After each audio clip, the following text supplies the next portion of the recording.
400 kilometre पायानं जाणं सोपं नसते। आपण जे लॉंग मार्च मध्ये सहभागी होते त्यांना माहित आहे किती त्रास त्यांना झालेला आहे। या ठिकाणी उपस्थित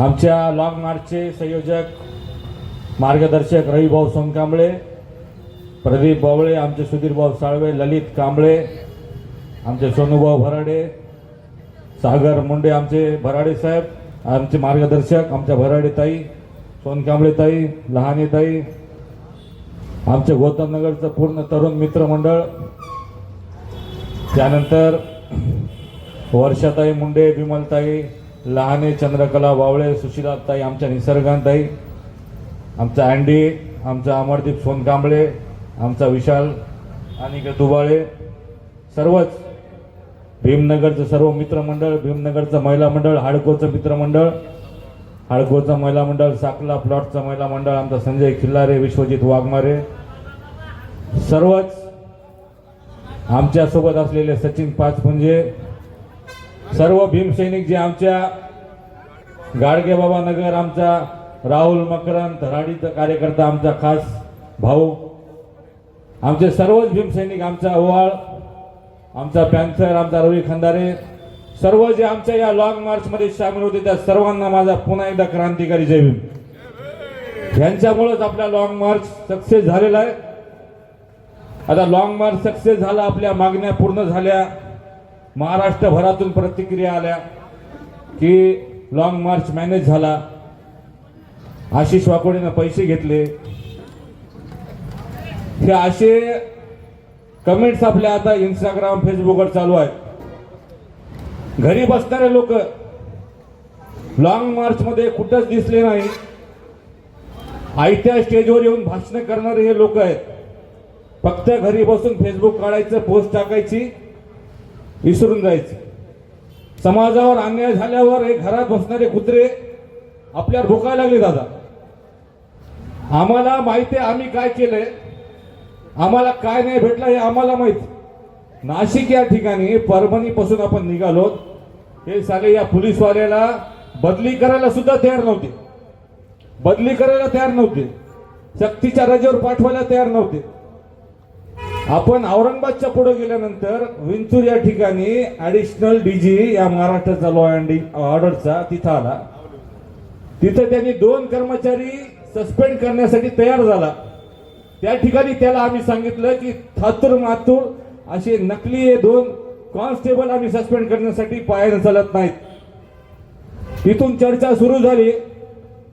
नाशिकचा मॉब बघितल्यानंतर आपल्या परभणीचे ऍडिशनल एसपी तिथं आले 1 दिवस पहिले, आमच्याशी चर्चा करायला लागले।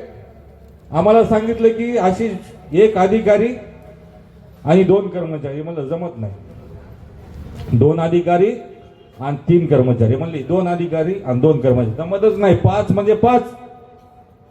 सकाळी 10 वाजता फोन आला, 2 अधिकारी 3 कर्मचारी, ही एक मागणी झाली। दुसरी मुख्य जी मागणी होती, आपल्या पोरांवर जे गुन्हे दाखल झाले त्यांचं आयुष्य बर्बाद होईल जर ते गुन्हे मागे झाले नाहीत, म्हणजे ही मागणी आपल्यासाठी प्रमुख होती। तर ऍडिशनल एसपी साहेबांनी डीजी सोबत बोलणं करून दिलं। त्यांनी सांगितलं की 8 दिवसात चार्जशीट बनवून या सगळ्या पोरांची नावं आपण बाहेर काढू, आमच्या महिलांवर जे गुन्हे दाखल आहेत ते महिलांचे गुन्हे मागे घेऊ। आता हे सगळं झालं, हे जर झालं नसतं तर उद्या ह्या चौकशीनंतर तुमच्या घरात अजून घुसले असते, अजून आपल्याला त्रास दिला असता या लोकांनी, म्हणजे जीवनभर या गोष्टी आपल्या सोबत राहिल्या असत्या। म्हणून ह्या गोष्टी जर आपल्या तिथं होत असतील तर आपण स्वीकारलं पाहिजे होतं, आणि ती एक गोष्ट आपण त्यांनी मान्य केल्यामुळं। दुसरी एक गोष्ट, त्या चिखलकऱ्यावर अॅट्रॉसिटीचा गुन्हा दाखल करा ही मागणी होती, आपण आपला फिर्यादी पाठवला, गुन्हा दाखल करून घेतला। 3 मागण्या झाल्या। त्यानंतर नार्को टेस्ट त्या सोपाण्याची होणार आहे, 8 दिवसात परवानगी भेटली, आपण त्यांना 1 महिना दिलाय, 1 महिन्यात नार्को टेस्ट करा, गुन्हा दाखल करा। आणि जी समिती बसली, आपण काय केलं तर पहिल्यांदाच आपण न्यायालयीन चौकशीची मागणी केली होती, मुख्यमंत्र्यांनी सभागृहात न्यायालयीन चौकशी घोषित केली होती, आणि जेव्हा न्यायालयीन चौकशी घोषित होती तेव्हा त्या न्यायालयीन चौकशी झाल्यानंतर खुनाचा गुन्हा दाखल होतो, ते जाणार म्हणजे जाणार, वाचणार कोणीच नाही। कारण पोस्टमॉर्टम रिपोर्ट मध्ये सरळ आहे की मनक्यावर बसलेल्या घावामुळे त्याचा मृत्यू झाला सोमनाथचा। त्याच्यामुळे वाचणार कोणीच नाही. आणि ज्या मागण्या आपल्या राहिल्या, ज्यांना वेळ लागतो, त्याच्यासाठी आपण प्रशासनाला 1 महिन्याचा वेळ दिलेला आहे. लॉंग मार्च संपलाय का? संपला नाही, फक्त थांबवलाय. पण हे नसते काहीच माहित नाही लोकांना. लोक आपल्या फेसबुक व्हॉट्सअपला बरोबर करायचं काम करायचं. इतक्या खालच्या दर्जामुळे तर मला एवढे फोन आले, म्हणाले तुम्ही लॉंग मार्च मॅनेज केला. मी म्हणलं केला, फोन ठेवून म्हणलं माय घाल्या तुला काय माहिती आहे आम्ही काय केलं. इतक्या दिवस आम्ही चाललो ना, तेव्हा कुठं होता तू? तेव्हा तर कोणी आलं नाही. आणि फेसबुकवर मोठमोठ्या बाता करायला झाले. एक दिवस पहिल्या दिवशी आले, स्टेजवर भाषण करून गेले. नंतर आले का आमच्या मायाला ऍडमिट झाले, आमच्या माया चक्रावून पडल्या, आमच्या पोराला हार्ट अटॅक आला, तेव्हा आले का? आपणच होतो ना सोबत. एक टाइम तर असं होतं की आपण 70 जण होतो, 20-25 बाया आणि 30 एक पोरं. इतका जातीवादी या महाराष्ट्रामध्ये आपण 70 जण राहू लागलो. कधी कोणावर हल्ला होईल, कधी कोणता मनोवादी आपल्या या मोर्चावर हल्ला करत, हा विचार केला नाही. आणि मोर्चा नाशिक पर्यंत घेऊन जाण्याचं धाडस आपण केलं. नाशिक पर्यंत गेलो. आता मला काल ते मुंबईचा नेता, काय नाव त्याचं, जितेंद्र आव्हाड, व्हॉट्सअपला फोन केला, जे चढायला माझ्यावर. तुम्हाला कळते का? तुम्हाला मोर्चा करायचं कळते का? इतकी मूर्ख माणसं म्हणले तुम्ही. ऐकून घेतलं मी त्याचं. मूर्ख आहेत म्हणे तुम्ही. नाशिक पर्यंत आणला, तुम्हाला मुंबईला आणता आला नाही का? मी म्हणलं तू महाविकास आघाडीचा नेता आहेस, 400 किलोमीटर पर्यंत तुला मोर्चा दिसला नाही का? तू काऊन आला नाही? राजकारण करणारे भडवे साले वाट बघू लागले मोर्चा मुंबईला कधी येते. हायजॅक केला असता यांनी मुंबई, आपला मोर्चा हायजॅक केला असता या महाविकास आघाडीनं, बीजेपी सरकारनं. सगळे तयार होती तिथं मंडप टाकून, स्टेज टाकून. आपला मोर्चा घेऊन गेले असते RSSच्या स्टेजवर, आपला मोर्चा घेऊन गेले असते काँग्रेसच्या स्टेजवर. हे सगळं षडयंत्र आपल्याला कळतंय बांधवांनो. मी बी वाकोडे साहेबाचा मुलगा आहे. सगळे राजकारण मला कळतात, कोण काय करायला. त्याच्यामुळे त्याचा जीव चिडला. मी म्हणलं साहेब तुम्ही जास्त आवाजात बोलू नका, आम्हाला सगळं कळतंय. म्हणलं आमच्या ज्या मागण्या होत्या त्या प्रायमरी पूर्ण झाल्यात. 1 महिन्यात नाही झाले तर मोर्चा आम्ही काढू. तुम्ही आम्हाला शिकवू नका. तुम्ही आमच्या मोर्चात आले नाही. फोनच कट केला त्यांनी, फोन कट केला त्यांनी. आम्हाला लहान वय आहे म्हणून, लहान नाही मग 33 वय, लेकरू आहे मला, त्याच्यानं लहान समजू नये अशा लोकांनी आम्हाला. आम्ही आमच्या महिला भीमसैनिक घेऊन पायानं सगळं आंदोलन सांभाळत नेलंय नाशिक पर्यंत. मुंबई बी नेलं असतं आणि नेणारच आहेत, नेणार नाही असं नाही. महिन्याभरात जर मागण्या पूर्ण नाही झाल्या ना, मी तुम्हाला खरं सांगतो, मुंबईपासून नाशिक पासून काळ्या रामाच्या मंदिरापासून तिथून निघायचं आपल्याला. सगळ्या गाड्याचे बॅनर तसे ठेवले जपून, बॅगा बी काढल्या नाही, त्या बॅगा तशात ठेवायच्या आणि पूर्ण ताकदीनं मुंबईला जायचं. हा लॉंग मार्चचा विजय झाला ना. आपल्या लॉंग मार्चचा निघताना बी यांनी आपल्याला विरोध केला. ह्याला वाटले टाकळीपर्यंत जातील वापस येतील, बोरीपर्यंत जातील वापस येतील, लय झालं जिंतूरपर्यंत जातील वापस येतील. आपल्या बोलणं चालू होतं का नाही? आपल्याला टाकळीला बोलायला आले बीजेपी वाले लोक, मेघना बोडीकडचे माणसं, जिंतूरला बोलायला आले. पण काय बोलू लागले? पोलीसवाल्याचं निलंबन करायला गेले, आपले गुन्हे मागं घेईना गेले. मग आपण थांबलो का तिथं? नाही थांबलो. आपण थांबलो तिथंच थांबलो जिथं आपल्या मागण्या पूर्ण झाल्या. सन्मानानं ते मेघना बोर्डीकर आली ना तिथं, ती पालकमंत्रीचं दुखू लागलं, ती आली, तिनं आम्हाला सन्मानानं बोलली, आमच्या मागण्या दाखवल्या. तेव्हा आम्ही सगळ्या तुम्हाला पहिले चर्चा केली. ताई भरड ताईला गेली, आपल्या सगळ्या महिलाला गेली, काय करायचं सांगा. तुम्ही काय म्हणले? यस. त्याच्यानंतर यस केलंय. आणि दलाली करायला म्हणाले आम्हाला. म्हणले ते काय म्हणलं, मला तुला महाराष्ट्राचा दलाल म्हणतील लोक. महाराष्ट्र मला काही म्हणू दे, मला परभणीतल्या समाजाला माहिती आहे मी काय. मी दलाली करणारा नाही, भडव्या हो. माझ्या वडिलांनी दलाली केली नाही, मी बी केली नाही. इमानदारीनं आपला लॉंग मार्च नेला नाशिक पर्यंत आणि याचा सगळ्यात तुमचा सगळ्यांचा विजय, तुमचा विजय झालेला आहे. यांच्यामुळे यांच्या गांडा दुखायल्यात माहिती आहे का? यांना वाटायला एवढं मोठं आंदोलन सक्सेस केलं कसं? या महिलांच्या जीवावर, तुमच्या सगळ्या महिलांच्या जीवावर हे आपलं आंदोलन सक्सेस झालंय. हे फक्त माझ्यावर नाही तर तुमच्यामुळे झालेलं आहे. आणि आंबेडकरी महिलाच्या शक्तीमुळेच जे आपल्या लॉंग मार्च मध्ये थकल्या नाहीत, आपलं घरदार सोडलं, बिचाऱ्या कुठं राहू लागल्या, आंघोळीची सोय नाही, जेवणाची काय कधी टायमावर सोय होई नाही गेली. एखाद्या वेळेस असं होऊ लागलं हजारेताई दुपारी जेवणच नसायचं, मग बिस्किटचे पुढे खाय, पाण्यात बुडून खाय, चहात बुडून खाय, म्हणजे काहीच म्हणजे असं कुठं कुठं झालं. असं कुठं कुठं आंघोळीची सोय नाही, कुठं कुठं बाथरूमची सोय नाही. पण आमच्या महिलांनी सगळं ते ऍडजस्ट केलं, नाशिक पर्यंत गेल्या. त्या महिलांना माझा सलाम आहे. या सगळ्या महिलांमुळं आणि आपल्या भीमसैनिकांमुळं आपल्या लॉंग मार्चचा विजय झालाय. अर्धा जरी झाला असेल तर 1 महिन्यात जर नाही झाला बांधवांनो तर सगळ्यात लॉंग मार्च पुन्हा मुंबईला घेऊन जायचं आहे. त्याच्यामुळे हे जे बाळगंड बोललेत ना यांना तुम्ही उत्तर द्या. आता परभणीमध्ये उगा वातावरण खराब करायचा प्रयत्न करतात आणि काही बी बोलायचं आणि सोबत तर राहत नाहीत पण माघारून काड्या करायच्या. त्याच्यामुळे अशा लोकांना विचारून सांगतो, तुम्ही जर आता अशा टीका करत असताल लपून छपून कोणाला करायला लावत असताना तुमचं जाहीर नाव ठेवून सभेत तुमची अवकात काढल्याशिवाय राहणार नाही. तुम्ही काय करता तुम्हाला सांगायला वेळ लागू देऊ नका.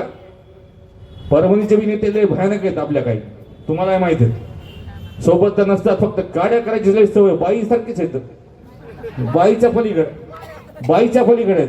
नाही तसं नाही, म्हणजे असे बाया कसं एकमेकाला असं बोलतात तसं तोंडात काय मनात राहतच नाही काही तिच्या. काड्या करायच्या सगळ्या मोर्चा घेऊन चालले तर आणि जोलाजोड झोपायले तर आणि ते काय बी करायले तर बिर्याण्या खायले तर बिर्याण्या खायच्या नाही तर मग काय खायचं. हा आम्हाला काय काय सोय केली 30 गावला मटणा चिकनची भाजी भाकरी आम्ही म्हणलो का द्यायला करा मग मनाने खोल लागेल त्याला माहिती आहे. वागा बाबासाहेबाचे लेकर भीमाचे लेकर चलायले पायानं ताकद लागती त्याच्यामुळे करू लागले ना. आणि आम्ही तसं काय चिकनच द्या म्हणलो नाहीत, आम्ही डाळ भाकर खाली 4 दिवस खिचडीच खाऊ लागलो 30 दिवस परभणीमध्ये. ते सांगत नाहीत आणि बिर्याणी खाल्ली गेलेले पुरी खीर एका दिवशी खिरण पुरीच रात्री खिरण पुरी बघली की तोंडच आमच्या लोकांचे घ्या मग खाऊ.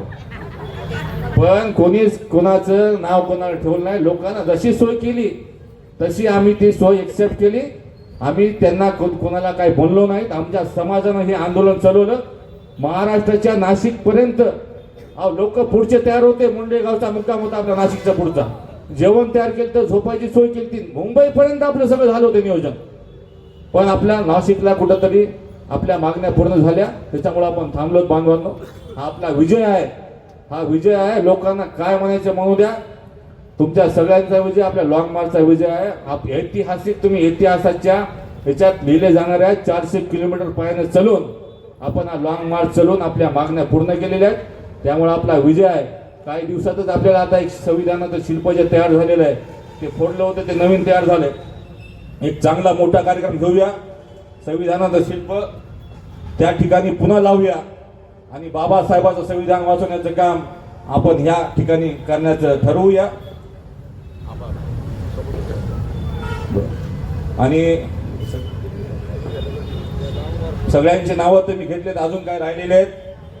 आमचे मुख्य सदार आहेत शुभम गेंदे, छायाताई सोनकांबळे, आमचे नेहरू नगरचे सर्व मित्रमंडळ, आमच्या आयशरवाले शाहबाज भाई, अकबर भाई, आमचा डीजे वाला राहुल, लताताई ढोलसे, अनिकेत दुबाळे, सगळेच आमचा पॅन्थर ललित आणि सोनू भराडे, ललित आणि आमचा हे सागर, तिघांनी या मोर्चामध्ये संरक्षण देण्याचं काम केलं. तरुण मित्रमंडळ म्हणजे आपल्या आंबेडकरी समाजाची परभणीची ताकद आहे आणि ताकद आपल्या मोर्चामध्ये सामील होती. आपल्या मोर्चातल्या महिलांना संरक्षण देण्याचं काम त्यांनी केले, पोलिसवाल्यांनी केले. पण त्यांनी ओरिजिनल केले. रात्री एका ठिकाणी माहिती आहे तुम्हाला, रात्री एका गावामध्ये आंदरसूलमध्ये एक जण घुसलं जय श्रीरामच्या नावाच्या घोषणा देऊ लागलं. त्या ठिकाणी वातावरण खराब झालं. हे आपले पोरं रात्रभर जागून त्या ठिकाणी राहिलेत. आमच्या महिला उघड्या झोपल्या होत्या, तिथं झोपायची सोन्याची नव्हती. त्या ठिकाणी आमच्या पॅन्थरने काम केलेलं आमच्या लल्लन असेल, सर्वच आमचे भीमसैनिक, त्यांचं सर्वांचे मी आभार मानतो. बांधवांनो, 1 महिना वाट बघूया ना, 1 महिना वाट बघू. पोलीसवाले आपल्या आता मला काय प्रामाणिकपणाने काय वाटलं की आता याच्यानंतर आपल्या महिलांना त्रास होऊ नये, आपल्या लोकांच्या घरात कोणी घुसू नये, आपल्या पोरांना कोणी उचलून घेऊन जाऊ नये. या मागण्या पूर्ण झाल्या म्हणून आपण थांबलो. प्रामाणिकपणाने मी गद्दार माणसं आपण नाहीत, बैमान माणसं आपण नाही. 2 कोटी रुपये जिंतूरला भेटू लागले, तुम्हाला खरं सांगतो 2 कोटी भेटू लागले, झालं असतं ना. पण ते पैशासाठी आपण आंदोलन करत नाही. 10 लाखाचे बी ते शासनाचे वापस केले, ते 5 लाख, 2 कोटी बी नको, काहीच नको. समाज सुरक्षित राहायला पाहिजे, त्यामुळे कुठंतरी डिसिजन घ्यावं लागतात. शासनासोबत आपण चर्चा केली नाही तर शासन वाऱ्यावर सोडून देत. त्याच्यामुळे 1 महिना टाइम दिलेला आहे. 1 महिन्याच्या आज जर आपल्या मागण्या पूर्ण झाल्या तर ठीक आहे, नाही तर लॉंग मार्चसाठी पुन्हा आपण तयार राहावं. आणि नाशिक पासून मुंबईला आपल्याला 100% हजारोच्या संख्येने जायचंय, हे लक्षात घ्या.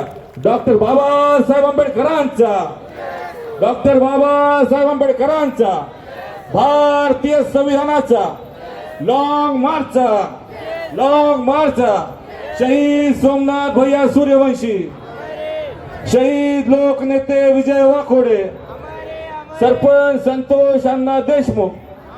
जय भीम. आशीष भैया तुम आगे बढ़ो, हम तुम्हारे साथ हैं. रवि सोनकांबळे तुम आगे बढ़ो, हम तुम्हारे साथ हैं. सिद्धार्थ भराडे भाऊ तुम आगे बढ़ो, हम तुम्हारे साथ हैं. संजीवनी भराडे ताई तुम आगे बढ़ो, हम तुम्हारे साथ हैं. सोनकांबळे ताई तुम आगे बढ़ो, हम तुम्हारे साथ हैं.